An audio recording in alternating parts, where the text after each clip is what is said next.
Welcome to the 50th episode. Thank you so much for coming along. Thank you so much for being a friend. Thank you so much for just listening. And that's what I like to do here too, is listen. Very proud of the list of people that we have so far. This is like this little world, this little dancing sober world. This world, I want to thank everybody that is a part of it. That includes all of the guests, actors, musicians, artists, entrepreneurs, and you out there listening as well, and myself, and everybody is a part of this world. This world belongs to all of us, and we all approach it from a different side, but we're all part of the same world, and I really appreciate you being there, because without you, there is not a lot of this. I want to continue to do this, and I want to continue to bring you people. I'm really proud of the list of people that I've brought so far. If you take a little dive into the 50 people that have made it into this podcast, you will find a ton of talent, a ton of ambition, a ton of drive, a ton of inspiration, a ton, and more than a ton, of culture. If you like stuff like that, this is, one of the places to find it. And please share with your friends, and please subscribe. Please hit that red button. It's not that difficult. And tell your friends to subscribe. The more subscribers we get, the better it is for the podcast, et cetera, et cetera. Of course, right now, this is something that is like a passion project. Just like when I first started the photography that I got into, it just became a passion project that I would shoot photographs every single day and start to create an archive, and people started to want to see the archive, so I started to exhibit. And now that some of those photographs are now in museums and in collections, around the United States, and that's crazy to me. That's really crazy to me. That's not something that I thought was going to happen when I started that. So same when I started this podcast, the idea was just to create honest conversations, just to create an archive that, people in the future and people now can dig into and find inspiration and find things that we all relate to when we're trying to make it happen, whatever it is to you. And I hope to continue to do this, and really excited for our guest today. So let's first thank our sponsor, of course, PICARESCA Cafe. PICARESCA is a coffee shop out on Soto Street over there by Olympic, right in front of that abandoned Jack in the Box, inside of a little mini mall. And inside that mini mall is a little coffee shop, PICARESCA Barra. They roast their own coffee, and they also roast our little coffees here. So don't forget, I'm going to be selling this coffee this Friday at the Caminarte here outside of Espacio. Picaresca Cafe, they also have pop-ups. They have food pop-ups often, so follow them on Instagram so that you could stay in touch with what they're doing. I want to give a huge thank you to our studio sponsor. We're lucky to have Espacio 1839 provide this space for us to continue to grow this podcast, continue to make it here inside Espacio. Holiday season is here, so come out and get your stuff. They had this Day of the Dead ofrenda put together, and so I had to move things around, and we ended up, having this as a background. So I hope that's cool, and I hope you appreciate also the work that they do here. What else can I tell you? Oh yeah, this. Ever since I stopped drinking, kombucha has been something that really kind of like quenches that thirst when you kind of want to drink. I don't know. Of course, that's not for everybody, but kombucha has been a big part of my life since I stopped drinking. And I found this company about a year ago, and little by little, I've done some research, and they are out in the city of Vernon. It's called Better Booch. They were also started by two people from the music industry that used to work for very high-profile artists and now do their own thing in this world and And we are trying to start a relationship with them. So they sent us some kombucha, and these are just, 3 of their flavors out here. It's just sitting on this desk for today. Check them out, Better Booch. Find them in your local supermarkets. And we hope that they will sponsor us one day. But for now, we're just happy to have them on this episode up here on the table. We'll be enjoying some kombucha during the show. Today's guest it's just crazy that she's here today because she's one of the most sought after journalists in Los Angeles. She writes about art and architecture and culture. And I've actually been reaching out to her since the first episode. So it's kind of cool that she made it to our 50th episode. And without further ado, ladies and gentlemen, Carolina Miranda. Hey everybody, welcome to the Dancing Sober podcast. And today we are here with one of the coolest people I know. I mean, for real. The nerdiest? Well, that's probably why I like you so much because, we can have conversations that just keep going and going in cycles and cycles. And welcome to the podcast, Carolina Miranda. Thank you for having me. Sorry. Reporter for the LA Times. You write Yes. art, culture, architecture, and Occasionally other things that strike my fancy. urban development. Urban design. Although Urban these days design. it's a lot of just art and design is really. It's too many beats. I have too many beats. I like that. I mean, we're going to get into like all the different things that you've written about in your trajectory to where you are now, and award-winning journalist now. And I'm also just a little nervous because you're the master at this. So at any point if you want to take over, go ahead. I'll interview you. Yeah. You're probably more interesting than me. No, not at all. I know you are. I've interviewed you. But thank you so much. I want to start like we do with almost everybody in this, well, pretty much with everybody in this podcast. Is I'd just like to hear about like where you were born and where you grew up and stuff like that. So let's just. The quick version is my parents We don't are have to be quick here. South American. I know we're like on Latino time. My parents are South American. My father was from Peru and my mother is Chilean. I was born in Wyoming. Really? Wow. In Casper, Wyoming, mainly because my dad, who worked in heavy construction, he was a heavy construction engineer, happened to be on a job there when I came along. Wow. And so, I was born in Casper, Wyoming, and then we relocated to California. How many years were you in Wyoming? Just a couple, like not even 2 years, probably. Okay. So I left probably when I was about a year and a half old. And my younger sister, Elena, was born in the Bay Area. And then shortly after that, we relocated to Southern California and then largely been based in Southern California. So for all intents and purposes, I consider myself as being from California. Like I literally had no memory of Wyoming until we were driving cross country once and I said, let's stop by and see the town that I was born in. I feel like I'm missing this piece of myself. So we went to Casper. Is it like mountainy?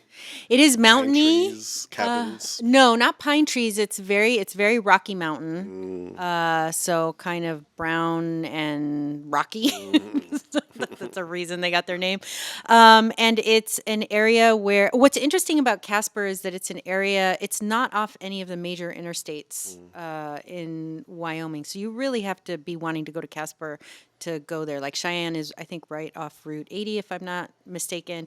Casper, you really have to get off the road for a while. And it's an area where there's, the reason we were there is my dad was helping build a uranium mining plant. Basically, my youth X-Files.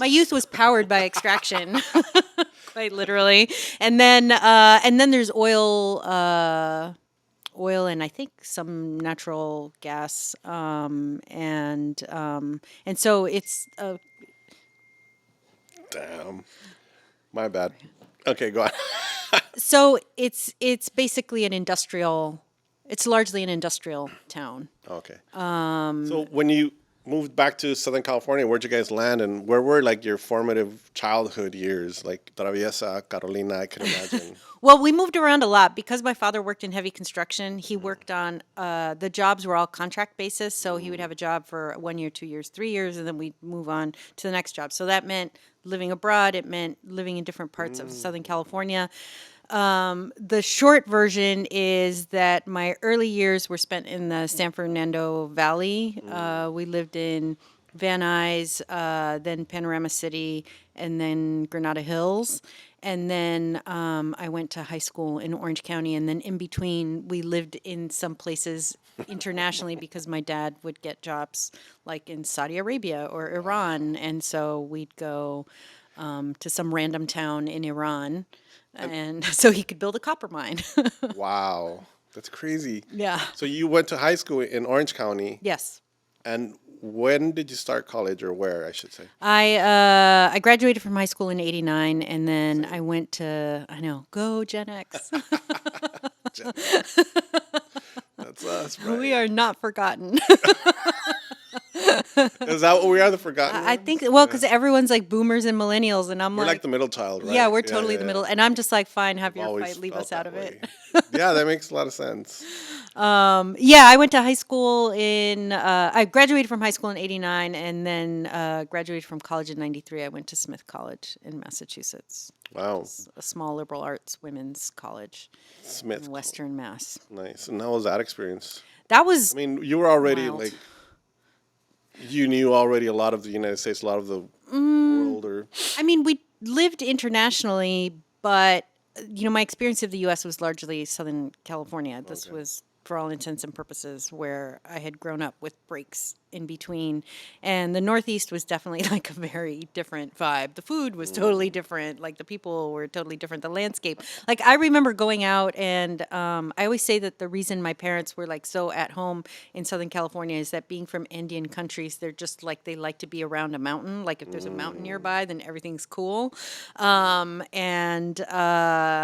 And it was like going to the Northeast, in which you just had these like kind of rolling green hills, but not like these big imposing mountains. Like there was something about that felt weird, almost like there was something missing, like there was like a void in the landscape, almost. But I mean, a good kind of like Scottish hills, kind of a thing. yeah, That's these the only thing I kind can think like of. undulating green hills with very green forests. It's very humid. And kind of the opposite of California's topography. It's like very humid, very wet, and rolling hills with forests on them. You get real fall with, the trees all change their leaves. And yeah, I was coming from. And what was your major? I majored in Latin American Studies. Okay. So yeah, I didn't take a single art class. Or journalism? Yeah, the school didn't offer journalism because we were a liberal arts college. This is what I love about your story. Is like you Made it up. I'm a faker. No, you're not a faker, because the proof is in the pudding, right? I mean, in your writing, like it's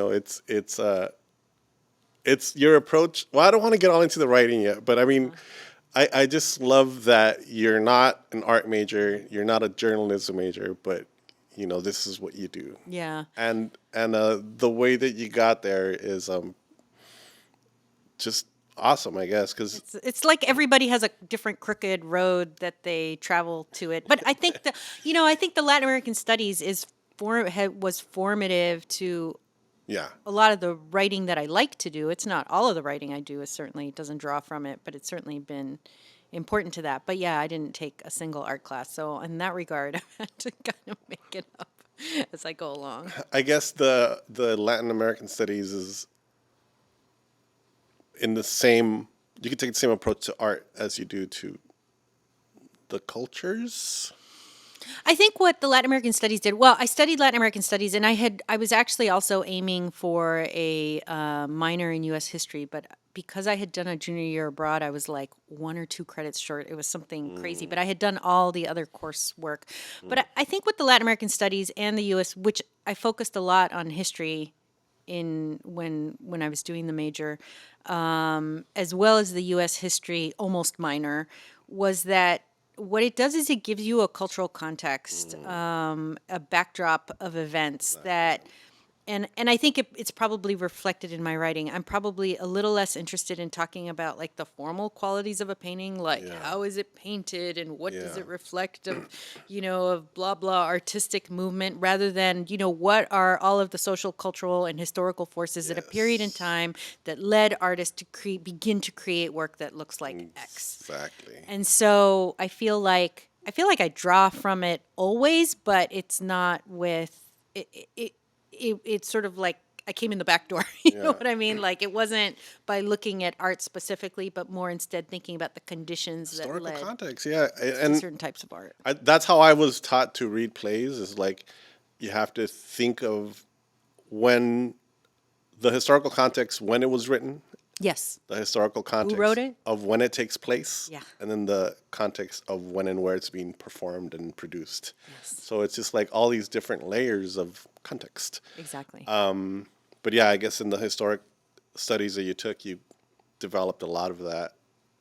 And also in your living, because in moving around and traveling a lot, I think if I'm not mistaken, one of the first things you did was like a travel writing type thing. When I was a freelancer, Yeah. I did some travel writing. Yeah, and it's about trying to understand sort of what are the major currents that have shaped this place that you're in. How did you start writing as a job? I mean, we didn't even. I mean, we're hopping around just We're like hopping. We'll just hop the same way around. that you did.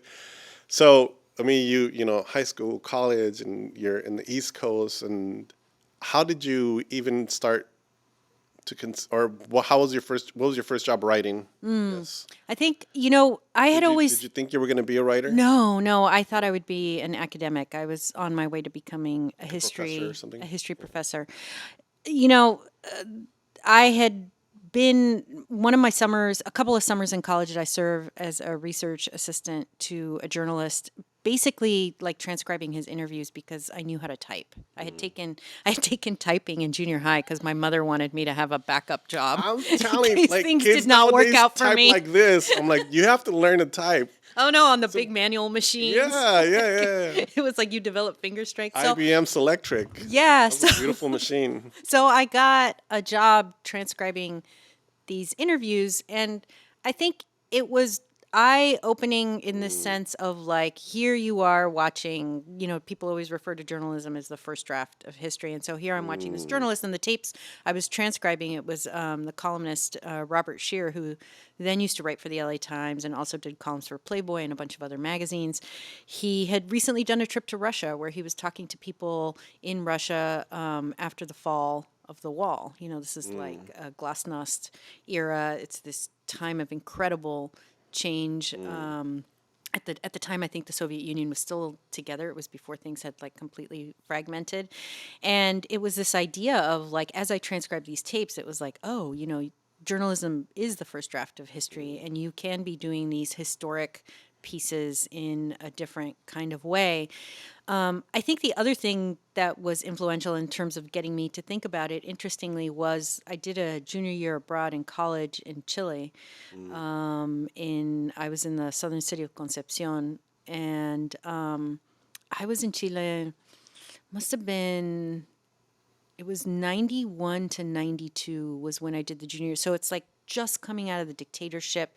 There were actually no junior year abroad programs at that point because no universities had relationships with Chilean universities yet because of the dictatorship. So I basically dropped out of Smith for a year. I took a leave of absence and then went down there and took as many classes as I could at the University of Concepcion, and just trying to see how many I could get to transfer over.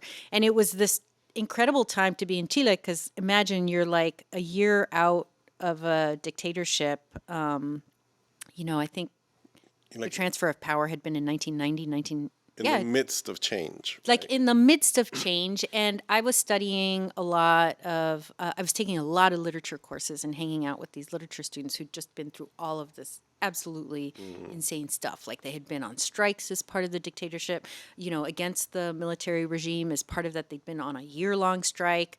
They had missed a year of school because of their commitment to fighting the regime. The university that I was studying at had been like a hotbed of leftism, so the military had really cracked down on it. There were all of these stories of books that had been hidden before the military took over, so that way they couldn't be burned. And so you'd go into the library and sometimes you'd check out a book that hadn't been checked out since 1973 because it had been hidden, and now all of a sudden it just like reemerged.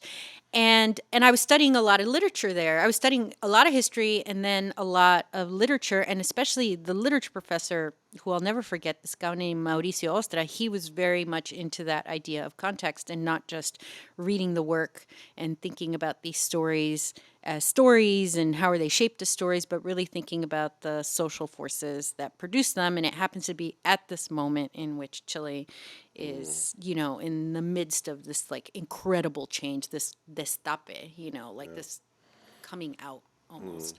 And I think my experiences working with Bob transcribing his interviews and that experience in Chile was combined something like, oh, I want to be able to write about things like this and not have to wait 10 years after they happen. And, like I want to write about them as they're happening. Do you think that's part of just your personality? Because you love, like, I mean, we sit and talk and you just talk. And it's like you love to share and you love to figure out and you love to not explain. I don't want to say explain, but you love to tell stories too, I guess, about, whatever it is that you're looking into. So do you think that's part of? I think that's part of it. I mean, part of it is like connecting dots and seeing like, oh, you're interested in this photographer? Like, oh, I was just looking at this other photographer the other day that's kind of like that photographer. Do you know about that photographer? And those kinds of connecting of dots. Yeah. I'm really interested in, and But it I could do be- come from this family of epic storytellers, It so could be like tacos.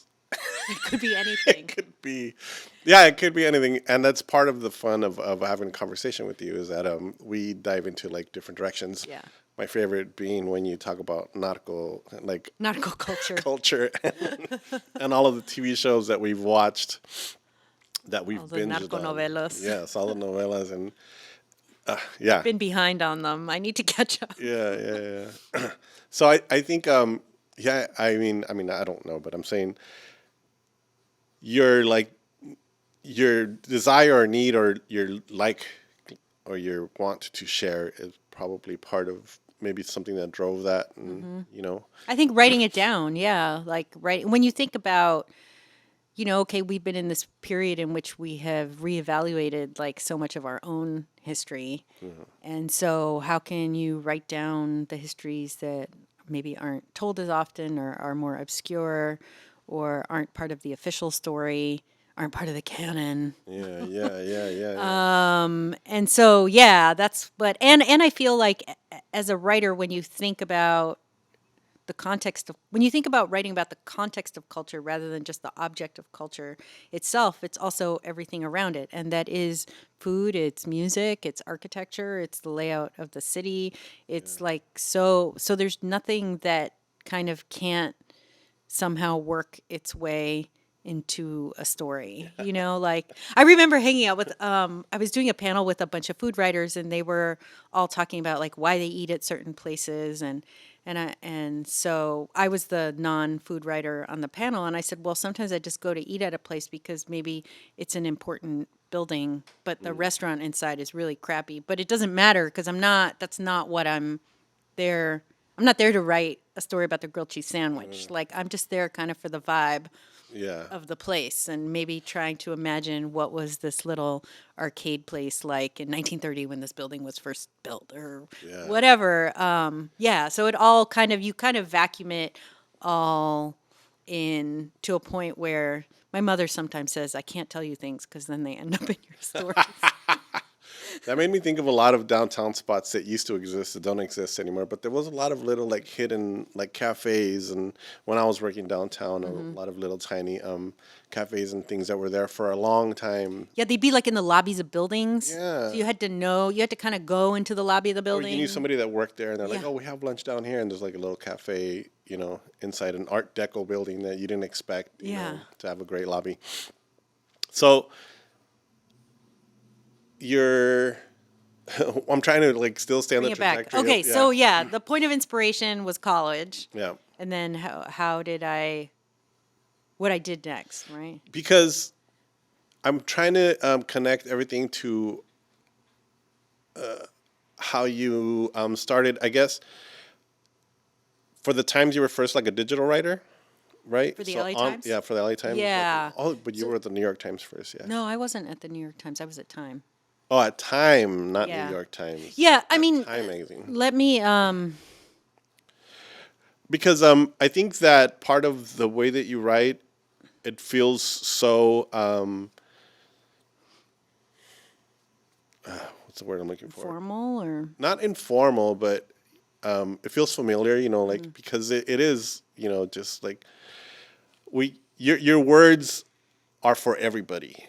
It's not like specifically for like, the art majors and all that. It's for anybody and everybody to understand. Like it's a story being told by a friend about a great piece of art or about a beautiful building, but it's being told so that anybody can understand it. And I'm wondering how that approach started. Was it because you were writing the blog first, or I mean, I would say that probably started with my earliest newspaper work. One of my first jobs out of college was I was a research assistant at New York Newsday for a columnist named Sydney Schanberg, who had been a former New York Times columnist and then was working at Newsday at this point. It was like late in life. Sydney probably died about half a dozen years ago. But I was a research assistant to him, and the vibe at newspapers, especially like Newsday was a tabloid, and so a tabloid in New York City, and this was my first job, real job out of college, was that anybody had to be able to pick up and read it. That somebody with an 8th grade, a 9th grade, a 10th grade education could pick up and read the newspaper and understand it, and that you can take the most complicated topics and synthesize them in such a way that, like, even somebody who doesn't know a lot about the topic will maybe get something out of it. So that was something that I think was beaten into me by just working in newspapers and being around newspapers, and especially a tabloid, because working at a tabloid, it's really that feeling of you're at a working class newspaper, that this is the guys who get up early and are reading it on the subway on the crack of dawn, getting tabloids were big. They were huge. big, they were huge, they were fat, and People don't know this. yeah, and Newsday was kind of this special place because it was like a lot of, kind of the craggy, old-timey, grumpy, New York like voices had kind of ended up at this period in time in the early 90s there. So it was like columnists like Jimmy Breslin, who was this like, I forget whether he came from the Daily News or the New York Post, but Murray Kempton, who was more this kind of erudite writer who wrote often about politics and city politics. You had guys who could like bang out a 800-word column with 2 fingers, like out of nothing. Like they would go find people to talk to. And it was really a job that it wasn't about sitting at your desk and being like, chin scratching and being like, what do I think? What sort of cultural commentary do I have to offer on this? Tabloid journalism is much more like, get your butt out there, talk to the man on the street, and find out what the hell is happening, and come back and report it.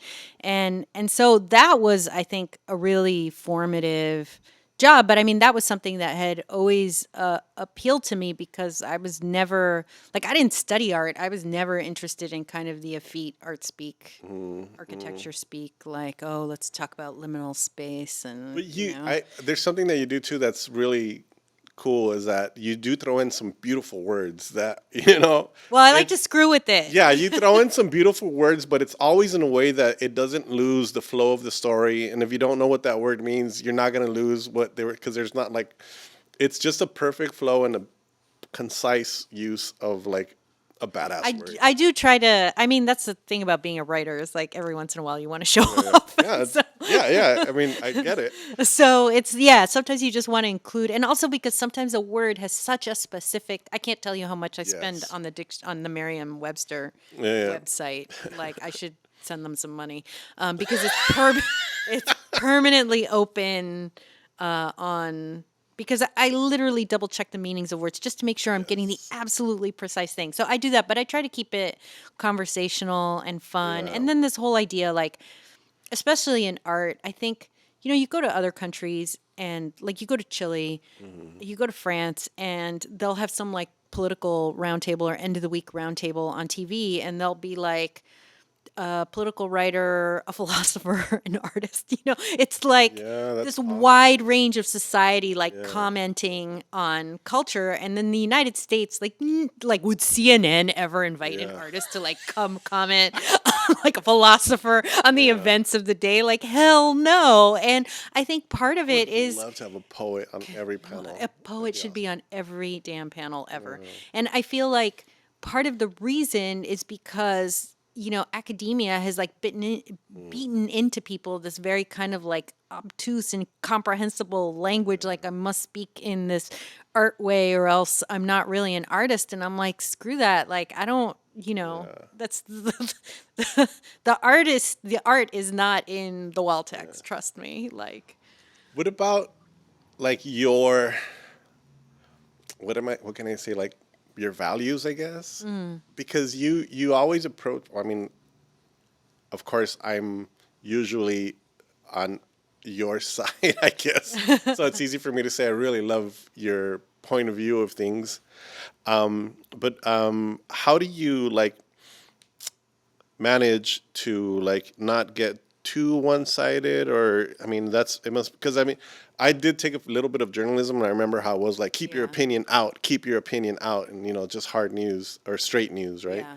So how did you or how do you, I know, because you're more of an opinion and a columnist. yeah, so now I'm you a have- columnist, you but I have- started off as a reporter. And so yeah, there was that. And I think this is something that is definitely on shaky ground in the media industry in the United States, which is this idea of like perfect objectivity. That somehow by addressing two sides of an issue, you've somehow covered it. Because we all know that Yeah. most issues have more than two sides, and that sometimes one of those sides can be cockamamie and insane, and you don't really need to be platforming them. You know what I mean? Like, and so I feel like probably what I put a lot of thought into is the angle of the story. Any story can be 10 people will go out and write 10 different stories on the same show. What's the angle that catches their eye? And so if it's a controversy, what is the angle that I'm taking? And then trying to do the due diligence of the reporting and really hearing people out. And I think letting people change your mind. Like sometimes I have gone into a story with one idea and then I talk to a bunch of people and they change my mind and I change my outlook on it, and trying to reflect that in. So like not using people's quotes to pad my own point of view, but instead really thinking about like what are their stories and how can I put them in together in a way that respects them. I mean, listen, I have people that are mad at me out there. I get hate mail. You get hate mail? Oh yeah, Oh, I've been yelled at. Oh I man, get my nasty emails. I can't imagine. I do. I think like everybody. I mean, can't be everybody's cup of tea. Yeah. But I try to, I think, be respectful and open, and I think listen. Like, what are people telling you, and also what are they trying to tell you? What's the bigger story there? That's a good. That's how we used to do it. I mean, that was like a note in theater and acting. Like, Yeah. there's words being spoken, but what are they really trying to tell you? Yeah. There is a subtext to everything, even in conversations in public. Even things like that. Yeah. Exactly. Yeah. Exactly. And maybe they're avoiding certain questions and going to other Oh, ones yeah. because maybe what I'm asking is not the important thing to them. Yeah. But I think it's important. So maybe I need to reframe. I don't know. It's so complicated. And some of it is thinking about, especially with controversial topics, again, thinking about what ideas are you platforming? What conflicts are you giving space to and possibly oxygen to? But also, the beautiful side of it is when you find artists and others that you just think are doing interesting work is Just fun. creating a space to be like, hey, this is interesting. Everybody should check it out. Yeah. Is that the funnest part of your job? That is the funnest part. Going I to don't. go see shows and plays and writing about that. I don't like. I'm definitely one of those people. Like I definitely like writing about things I like about. Yeah. I like. Like Yeah. I like to like things. Yeah. That doesn't mean I'm not critical. Sometimes when things are kind of a mess, I kind of did a blog for a little while before I was doing photography. I had a thing called East Sider Writer. This was like before the East Sider LA guy, but it was called East Sider Writer with a W. And I remember having to like critique something and then feeling really bad about writing like something that was not favorable about a show, about a play. And it's hard. It's hard. It's hard to do that to people. So I do prefer just to, like you said, just like have people I like and talk about things I like. Yeah. And I don't know. I think part of working at a major outlet like the LA Times, though, is sometimes, you have to. I've ended up profiling artists who maybe their work isn't my cup of tea. Not that I dislike it, but it's not my cup of tea. Yeah. Maybe it's super conceptual. Maybe it's, XYZ. yeah, maybe it's X, Y, Z, and just kind of going into that and trying to keep an open mind. And Do you get burnout? oh yeah, I don't go to as many shows as you do, and I get burned out. So I can imagine, like. I get. What is really can be exhausting is reporting But I mean burnout of like art. of art. Just like seeing stuff where you Yeah. you end up going to a show, you just walk through like, all right, I'm done. I do go through periods where sometimes I'll go to a bunch of gallery shows and I find myself hating everything. Like I'm like, I hate this, I hate that, I hate that, and that's when I realize I need to take a vacation. Yeah. It's like the brain is just too cluttered. Yeah. And I can't. Those see. little subtleties that make an artwork like beautiful to you, they're just not coming through, right? They're not The coming receptors through. are I not mean, it might open. not be. Listen, at this point, also, I do have to see a ton of stuff, so I'm very like ninja about it. Like I'll go, and if the show's not talking to me, the show's not talking to me, and I'm out and I'm off to the next show. Like I'm also like, there's limited number of hours in the day, and sometimes like I'll go with 5 shows I need to see, but the 3rd show was really good, and so sometimes I'm like, oh, maybe I should stop. So this ends up being in my brain the rest of the day. Like it's just like you can get burned out from that. But I think and it's funny. People ask me all the time. They're like, oh, I'd love to go with you when you go gallery hopping, and I'm like, I am the least fun person to go gallery hopping with, because I'm like, all right, I got to check out these 5 places. Here's what we're gonna do, and then I'll walk in. I'll be like, not my cup of tea. Out, on to the next one. Got to get something to eat. Got to go home and file. Like, it's just. I like that. I like walking through a gallery in less than like 5 minutes sometimes. Just, Yeah. Because moving when on. you're gonna review it, you definitely have to. Yeah. And then some spend time. things when it's, I hate opening nights. First of all, it's Yes. just way too crowded. But I tend not do to go to like to those. go to like bigger museums and just sit and stare at one piece for 10 minutes. That's fun always. Yeah. When I worked at Time Magazine, the Time Magazine offices in those days were in Rockefeller Center, and they were 3 blocks from MoMA. And at the time, Time was owned by Time Warner, and with our Time Warner ID, we could get into MoMA for free anytime we wanted. And the MoMA's admission is like, I don't know, 20, 25 bucks. It's expensive. So on Fridays, we used to have to work a double shift. I'd usually be there until like 2:00 in the morning to close the magazine. And so in the middle of the afternoon, I used to go to MoMA and just look at one work. Like I'd get in free, with it was such a luxury, you know. It was like definitely like position of incredible privilege, you know. But just to go to MoMA and just look at one work, like I'm just gonna look at this Rachel White Reed, Yeah. you know, sculptures in resin of space. You know, Yeah, just like sometimes literally just the for like aura 15 itself minutes. is like good to like take you somewhere else. Like Oh, a good yeah. song, right? Yeah. Like you just walk away from it going like, thank you. Exactly. Yeah, that's fun. I want to try to illustrate just like your trajectory of like moving from all these different jobs to ending up to where you are now. So like you were doing your travel writing, you were doing the Times, you did some stuff with NPR as well. Yeah. I mean, basically the trajectory, the quick version of the trajectory is after college, my first internship was at The Nation, and I was a fact checker there, which led to my job at New York Newsday as a researcher.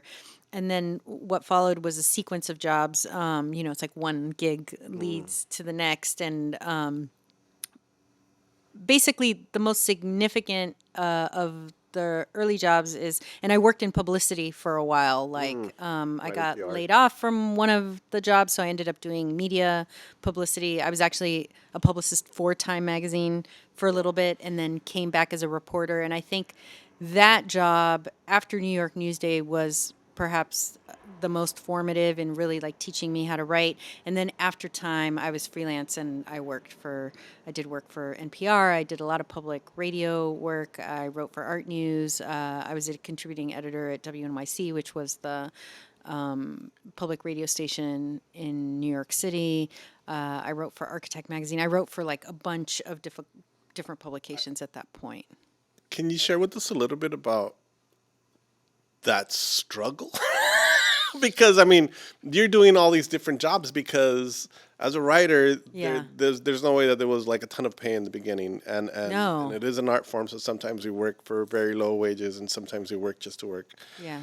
So yeah, I mean, how was like that? And is that the reason why you have so many jobs sometimes because you just keep jumping around and Yeah, I mean, I definitely had this kind of zigzaggy. I mean, it took me I'm a late bloomer generally as a human being, but it took me a while to figure it out because I didn't have any contacts in the industry, like, you know, journalism, like everything else. Like, there's so many like kids of journalists that you meet in this racket. But it took me a while to figure it out. And then I came from a college with no journalism program, and we had a teeny little campus newspaper that published twice a week, but it had no advisor. So it was basically like a bunch of students like getting together and publishing whatever. It was completely unsupervised.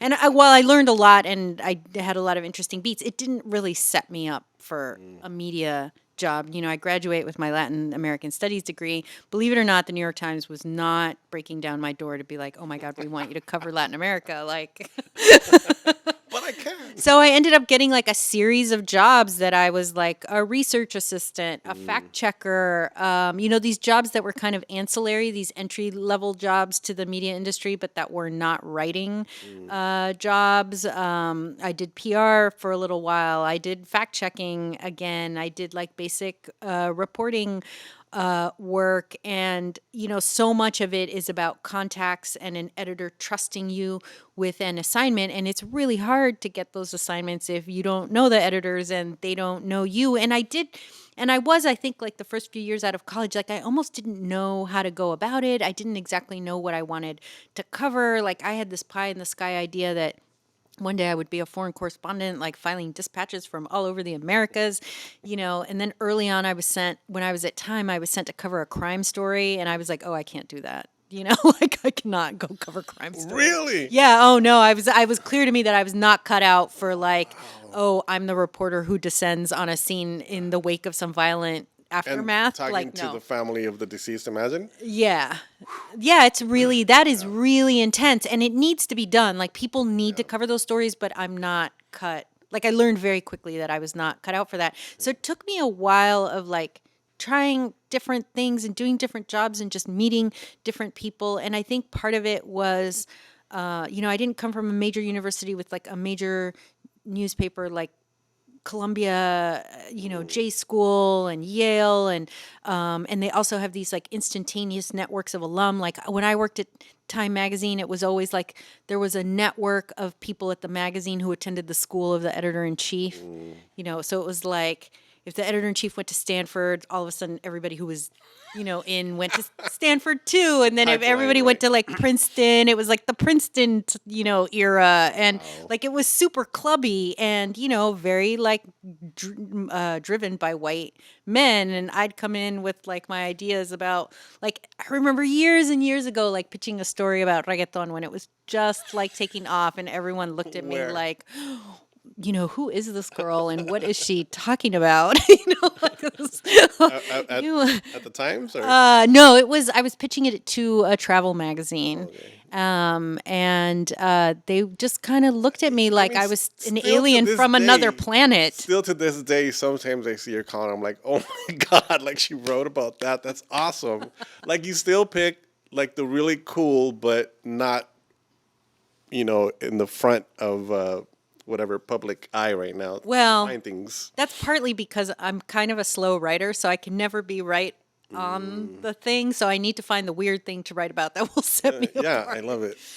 So yeah, I had this series of jobs where, and it took me like I really struggled for a while. It was like developing those connections and being at the right parties, and I tend to be like pretty frank in the way that I speak, and I'll just be like, "Oh, that sucks," or "That's bullshit." It Yeah. does not always work well in like Yeah. a corporate media atmosphere. Like I just felt like for a long time, I felt like, okay, I want to get in, but I was looking through this glass, and I wasn't quite sure how to get in. And I feel like the places I worked at didn't quite know what to do with me. And I think at time I finally figured it out where Time had this like weird system back then that was inherited actually from when the magazine was founded in the early 20th century, is that you had writers who were kind of at the top of the food chain, and then below them you had correspondents and reporters. And what the correspondents and reporters would do would be report. You'd go out and interview all these people. the You'd info. write up a file, and the file would go to a writer who would then write the story. Part of that was sometimes you had stories that were like breaking across several countries. And so, if something was going on in Israel, you could have the Jerusalem correspondent file to a guy in New York who then would also get a file from Washington, D.C. with the White House's reaction. It was like everything would kind of be done piecemeal and sent to a writer. So there wasn't always a ton of opportunity to write unless you were one of these like name brand writers they had who went to Princeton or Yale, like whatever, or Stanford. That was like all the regimes while I was there. But what it did is it meant that I spent a lot of time writing reports that would get written by other people. And just watching them write up my information was like a J school of my own, because I could see how they took things that I did and wove a narrative around them. And then I started finding writers that I really liked working with. So one of the writers, there was two writers that I really got along with really well. Claudia Wallace, who covered like wellness and a whole bunch of other things, and science, and then Richard Lakeo, who was like the art and architecture critic.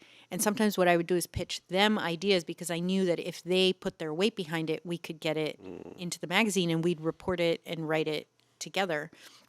And that was honestly when I began to figure out like, okay, what are the kinds of stories that work for me that I can write? And one of the stories I pitched at Time was a story about which was such a crazy story for Time to do. But again, I went to a writer who I knew could get it into the magazine. It was about skate park design. Like, it was a moment in which skate parks for skateboarding were going from this thing that were just kind of like, oh, you hired some pool guys to build you a bowl, and was becoming professionalized. And so like there was a university in Arizona that was starting to offer a degree in skate park design. Like it was becoming this whole field.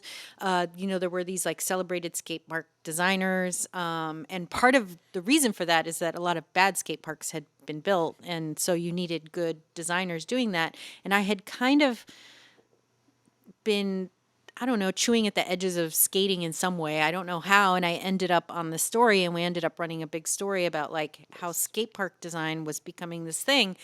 And that's when I really began to be like, okay, these are the kinds of stories like that I'm good at. I'm not going to be the one who goes and covers, the conflict in Central America, but I can kind of look at the culture and see these little things that are maybe like bubbling up and try to capture them as they bubble up. And so that was the path. And then after I left Time Magazine, then I freelanced and I worked for a whole bunch. And then having the time, having worked for Time, it was much easier to get work because I'd be like, oh, I'm a former Time Magazine reporter. And people would be like, oh, did you go to Yale? No. So after seeing all these different levels of or not levels, but after working for all these different types of papers and different types of organizations and seeing them from like the inside, Seeing the sausage get made, you mean? yeah, seeing the sausage get made. Like, how did you end up on the committee for the LA Times like unionization or? How did I end up helping unionize the LA Times? Basically? Yeah. I think it's interesting. The first real job I had at New York Newsday was a union job, and it actually paid pretty well. I mean, it was an entry level job, and it was not handsomely paid, but compared to what some of my friends who were working at magazines were earning, it was better. I had benefits. I had like a real salary. I got sick days and vacation, and a lot of my friends who worked in the industry did not. And then when I went to freelance, you just at a time when the media industry is just crashing and burning, you just realize how like tenuous the existence is. And so when I came to the Times, the LA Times, famously anti-union paper back to its deep 19th century roots and very conservative. And it was just this time of incredible tumult. And I actually can't even take credit with helping lead the charge because I didn't even hear they were unionizing until several months into the process because I don't go into the office very much. I work mostly from home. But I thought it was really important because, I always just thought of it as a kind of selfish middle-aged person. Well, I thought a couple of things. From the point of view of a selfish middle-aged person, there was the thing, if I get laid off from this job, like I literally have no protections. There's no guarantee of Just a a good buyout. They could give you a pink slip in 2 weeks' pay and just be like, bye, you're out of here, no matter how long you've worked here, because you have nothing on paper. Wow. Like there's nothing protecting you. They could take away benefits just by taking them away, nothing, there's no contract. And so they can do whatever they want with you. And so there was that aspect of kind of like, okay, how can I stabilize? How can I make this a more stable place for me and for everyone else? But also just thinking about journalism in the Trump era, it was, okay, as a journalist, I can't go out and campaign for candidates. I can't, for conflict of interest reasons, I can't get involved in like political movements and things like that. But what I can do is help support my colleagues to do what they do to tell the stories that need to be told. I think, so much a part of what is going on in the news in terms of like conspiracy theories and all this stuff. It's like filling a vacuum in like of information, especially in communities where you have quote unquote news deserts. Like there is no local news. So people are getting like the weird. So I felt like if I can help at least stabilize this corner of the profession, provide some stability if I can help do that with many other people, obviously I was not doing it by myself, then we will have done something. We will have made this a place that can continue to do investigations, can continue to, dig dirt on the city council. And what do you think, or what's your opinion on how people are saying that newsprint is dead and all that? I still Yeah, read the paper. print is dying. It's a reality. More readers access us online than via print, and actually, most people access us via their cell phones. The majority of readers come to us via cell. So in recent years, we've been putting more and more attention into what that experience is like. And, since the new owner took over, one of the things they have done is kind of invest in a better, I don't know, better, probably more, the presentation of our content online looks better. The LA Times website used to be just a darn mess because it was an afterthought to the print. And I think recently there has been much more focus on like, okay, how I can don't we do even stuff? remember the old look, but Oh, yeah. It's not worth remembering. It's just like reams of black and white text like thrown up online. I want to just get a little bit into how you have recently gotten a couple of awards. Uh-oh. I don't have my glasses on, so this is hard to You read. need mine. This No, is but- like 50-year-olds do a podcast. Do you want my Your glasses? But the Rabkin Prize in Visual Arts and Journalism, that was about a couple of years ago, right? That was it was like Yeah. 5 years ago. But that was huge.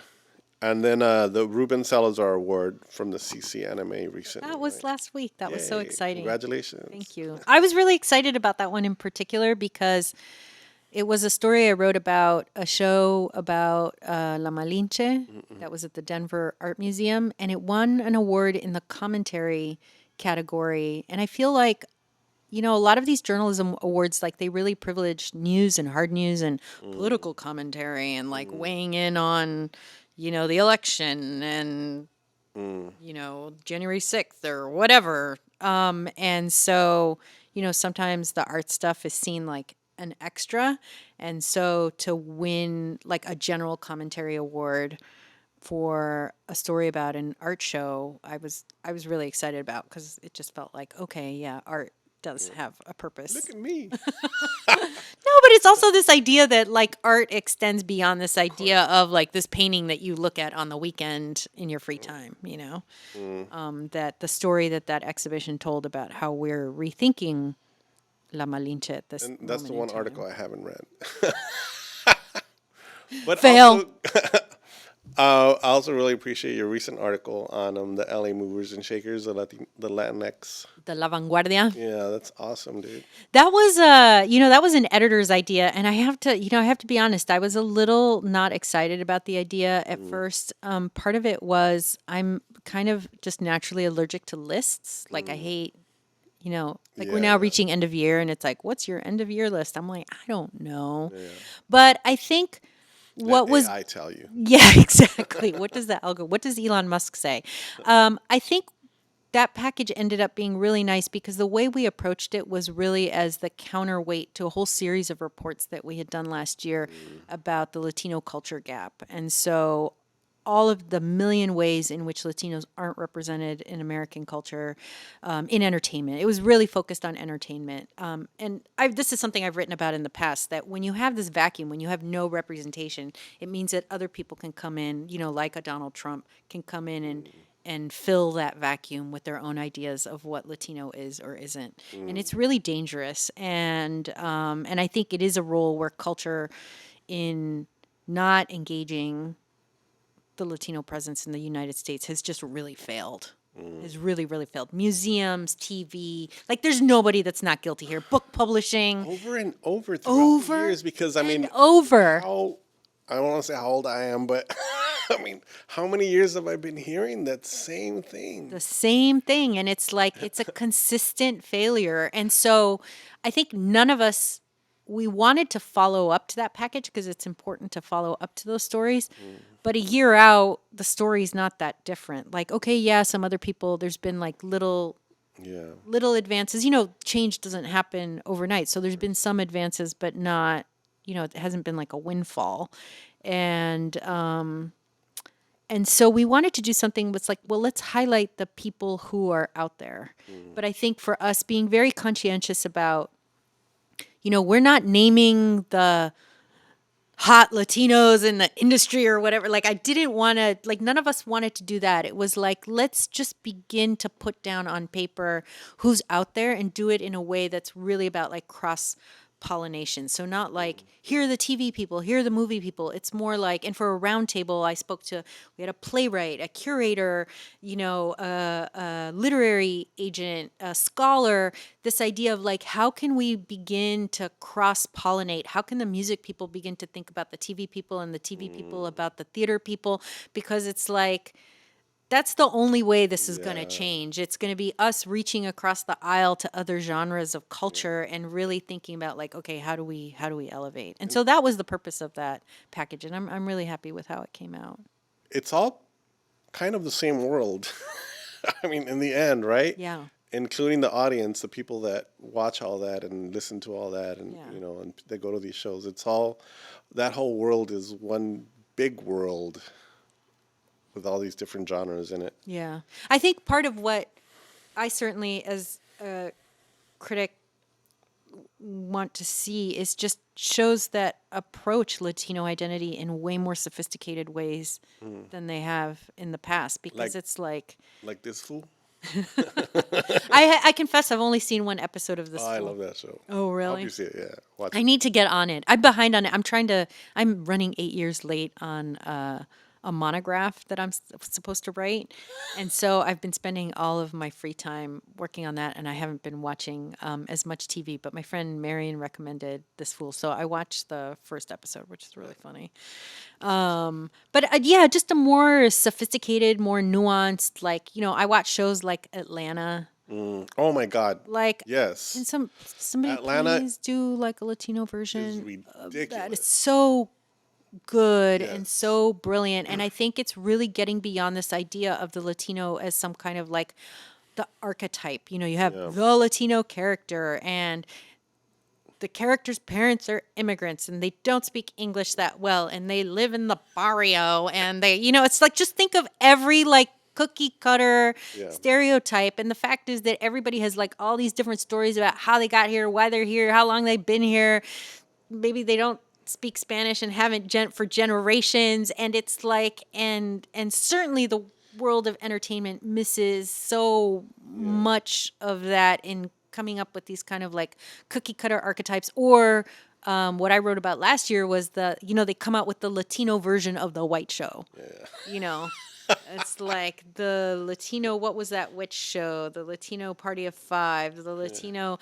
And I'm just like, really? Like, we can't just tell an original story? Like, They have the Damian Bichir is now in like the Latino vampire thing on Showtime. oh, Interview with a Vampire? No, it's like I Or- think it's like Let the Right One In or one of those. Oh. Yeah, but it's like a Latino dad and daughter. Oh, interesting. Yeah.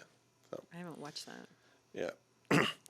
Well, this fool kind of does that where it doesn't care about being The like archetype. yeah, it doesn't care about what the studio wants in a way, Yeah. and it kind of does a really good job of representing without also trying to be, like politically correct or, Yeah.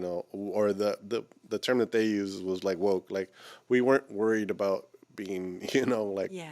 correct. We just Exactly. didn't care about it. And The other thing that kills so many shows, and I can just imagine the Hollywood producer giving notes on this, is anytime you get to the Latino show and there's this moment of intense expository dialogue, where some character has to be, it's like, because Abuela doesn't speak English because she came here across the, in 19 whatever, and then it becomes this, like, the characters stop being characters and they just start kind of being textbooks. And I know that is totally some white producer going, we need to explain this or else people won't get it. And I'm just like, people get it. Like, just let the characters be. Like, if there's a mass chunk of expository dialogue in your thing, like, no, just reject it. because in 1979, when my family came to the United States, Yeah. wow, check it out. We are getting close to the end here. Is there anything that I haven't talked about that you would like to share? I want more Latinx writers and journalists out there. 'Cause I feel like I am seeing more and more voices. Yeah. And I know it's a brutal business.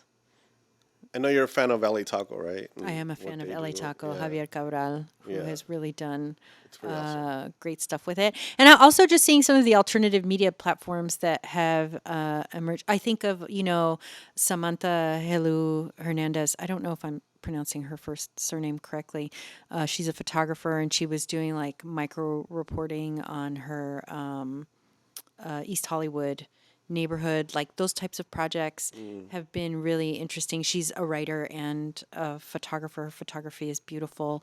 But also projects like media projects like Knock Knock LA or Knock LA. Sorry, Knock LA. Look that up. That they'll go and tweet like an entire city council meeting. I feel like, the LA Times should not be the only media game in town. Like it's not good to have a monoculture. I think the best ecosystems are the ones in which many types of organisms exist. And I think, sadly, like LA Weekly was gutted a lot by the new ownership.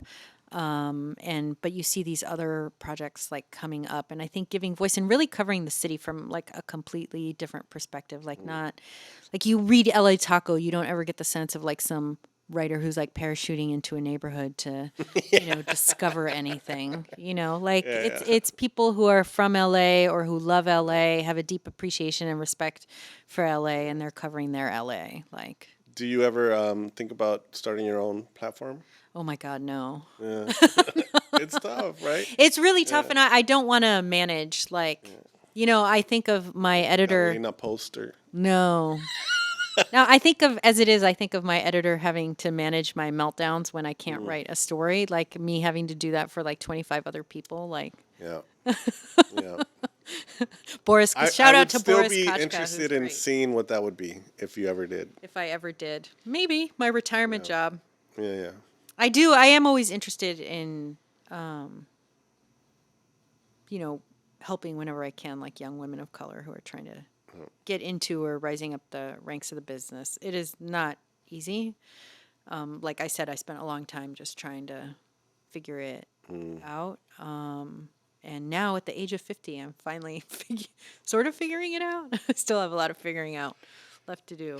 Gen X. That's how we roll. We just figure shit out little by little. The slacker generation finally Oh my coming God. into its own. Seriously. But yeah, but it is really exciting to me to see like so many of the voices, and even at the LA Times, I Yeah. remember when I worked at Time Magazine The for a bylines are changing. time. It's awesome. For when I worked at Time Magazine most of the time I was there, I was the only Latina there, and they'd be talking about Latino anything if they did at an editorial meeting, and everybody would at just you. turn around and look at me, and I'd be like, "Do not throw it all on me," I and don't know, eh? yeah, exactly. So to see all of these like young reporters coming up the ranks at the LA Times, like our arts editor who came from Texas Monthly is Colombian American. We have a new Mexican American dance writer and going out writer named Steven Vargas, who's from Texas as well. And like all of the new reporters in Metro, just like it's super energizing. The LA Times has this really great Latino caucus that has been very active in terms of questions of like visibility and representation within the paper.